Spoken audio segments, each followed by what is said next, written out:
Hello, everybody. I'm Samantha, and I'm with Justin and Eric, and our presentation is on social media and mental health in teens.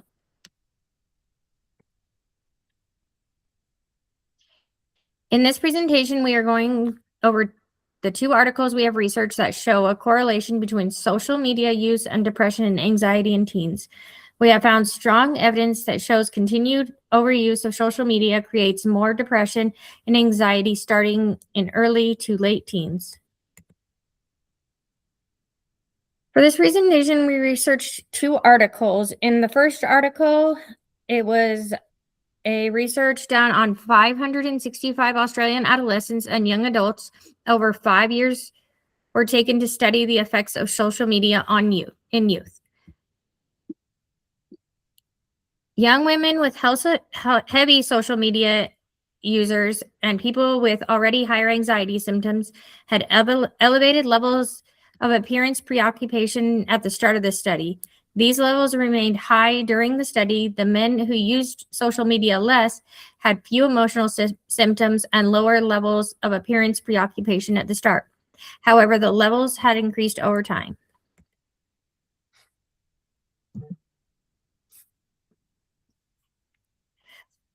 In the second article, we found that social media threats and health among adolescents, evidence from the Health and Behavioral School Age Children Study. Adolescents are at a significant risk because the teenage stage of life and growing and learning are at an all-time high. Risk factors of cyberbullying and discrimination are dangerous. This current generation also has a much higher risk of receiving misinformation through social media without assessing the accuracy. Higher intelligence and family support led to less encounters with threats. The place where we did the interview for was at Harriman Counseling Services. Their mission at Harriman Counseling Services, they believe in delivering effective, ethical, culturally competent mental health treatment. They only use evidence-based interventions that have a demonstrated effectiveness in improving lives. We value and promote diversity, inclusion, and respect of all who come to us, regardless of their background or presenting concerns.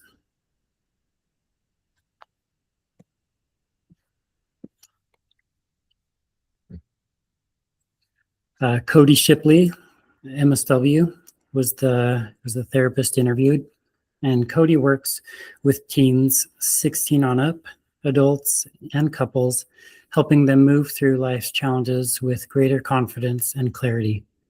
He has extensive experience addressing concerns such as social anxiety, sports performance anxiety, generalized anxiety, ADHD, dating and relationship struggles, marital conflict, parenting challenges, school or work stress, major life transitions, existential questions, and grief. Cody's therapeutic approach integrates evidence-based modalities, including EMDR, cognitive behavioral therapy, or CBT, dialectical behavior therapy, or DBT, the Gottman method, and mindfulness practices. By blending these approaches, he helps clients better understand the root of their struggles while building practical tools to manage emotions, improve communication, and restore balance. He believes in empowering individuals to reshape their self-perception and step into the best version of themselves. Cody works with crisis intake and teenage clients who are brought in by their parents for depression. A lot of his work has to do with female body issues as well as teenage boys with online addictions due to gaming. All right, so going into our interview with Cody, we had a lot of questions lined up. He was the perfect choice for us because of what we stated on the last slide. He's very familiar working with the teen population and the challenges they face that way. So our questions all included how early can anxiety and depressive symptoms come from social media and begin in teens? is there an age, a minimum age where that can happen? Our target demo or our demographic we were kind of looking at is late adolescence, but we wanted to see if it was earlier or later. And then how do the clients act with these symptoms during a session if they're present, and what does he notice during a session? What symptoms do they give out? And then how do you handle a little bit more dangerous and threatening situations where teens are exposed to upsetting and sexual material on social media? We also wanted to ask, are men or women more prone to these issues? And then, of course, we just wanted to ask if he likes his job, what's his job satisfaction, the salary, and then are there any other opportunities to advance in his line of work? And then kind of to answer those questions, it was very, very insightful with the interview. What was really disturbing is social media. I mean, he's seen a big rise in actually very common age number where it starts can be as early as 12, where cyberbullying and the social media anxiety symptoms can really get bad. I mean, the more we live in this age with technology and devices, the more likely they are to get in younger and younger hands. So that was very surprising. He also told us how it's very common for adolescents to get exposed to to upsetting or like pornographic images on social media that they don't fully understand. He mentioned that even some adolescents came across gore, and it caused them to be extremely paranoid and afraid to go out just because they saw that they came across that gory video on the internet, on social media several years back. And then, like I said, like I kind of touched on there, is overstimulated clients. There's a lack of concentration.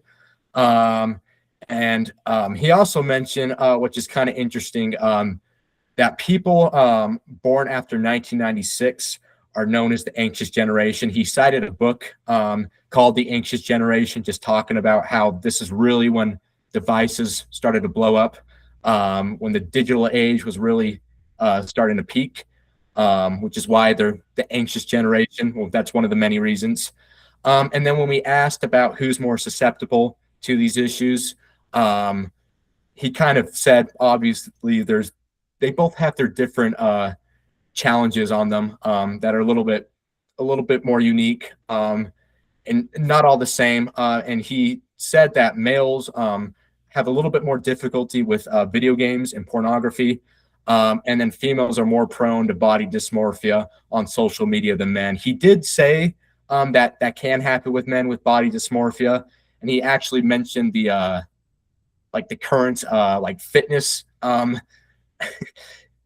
age too, that's targeted towards young men, and how there's a big emphasis on getting big.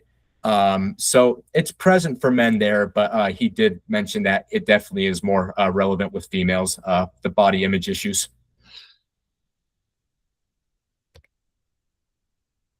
With the solutions, some of the ideas he gave us were, first of all, something that's pretty common with a lot of clients is they need to be ready to change.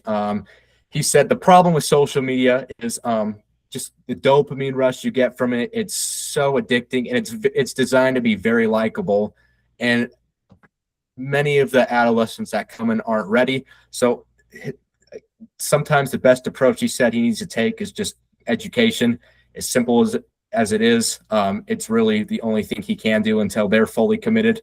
And for his techniques, he'll use CBT, which he uses that for primarily trauma focus. Like I said, if clients are exposed to unwanted or upsetting material at a young age. He also uses EMDR, eye movement desensitization, and reprocessing, and dialectal behavior therapy.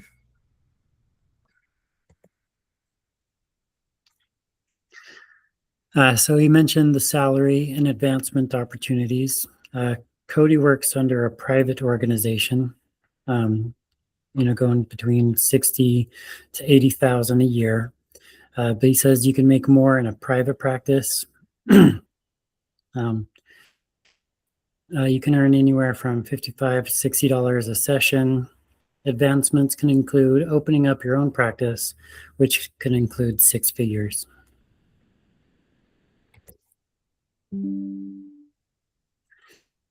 So in researching this topic through peer-reviewed articles and speaking with Cody, who is a practicing MSW, we have found strong correlations between using social media and teenage boys and girls, and not just depression, but other strong mental health disorders, including body dysmorphia and anger problems for boys.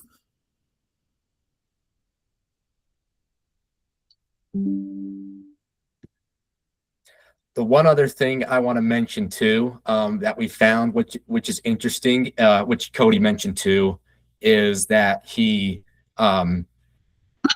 social media isn't always going to be the problem. It's kind of riding the coattails of other anxiety problems, but he sees it all the time. It's closely related to making these problems worse. These already known symptoms that these young clients have. So that's why he always asks every time he meets a new client what their social media usage looks like, just because even though it might not be the root of the problem, it usually has a strong correlation between the overall anxiety and depression that the clients may be facing. But in general, that's really it. That's our big conclusion, what we found. And also recently there was a lawsuit against Google for YouTube from a teenage girl who said that it caused her to be depressed, and they just won that, and there was I think it was like 3.75 million for one of them, and then recently there was a 4 million one over from Meta and YouTube. So it is happening right now a lot for social media for teens. I see it all the time in my children. Yeah. It's very present in our day-to-day lives, especially again, one other thing I'll bring up that Cody said too is just the anxious generation, but he also kind of mentioned with the interview the vulnerable generation, very vulnerable at this age. And of course, when you're in your adolescence, when you're growing, your brain's still developing, that could be a vital importance of what you're exposed to at that age. It could be very, very critical for development, mental health development, everything. All right. Thank you, everyone. Yes, thank you. Thank you. And then we got our heads up, just the works cited page. Probably show that. Show our people where we got our resources from. Oh yeah. Yeah. Sorry, guys. There you go. There's the references. So yep. Awesome. Yep. Thank you. That's it. Okay. And hold on, I was just talking.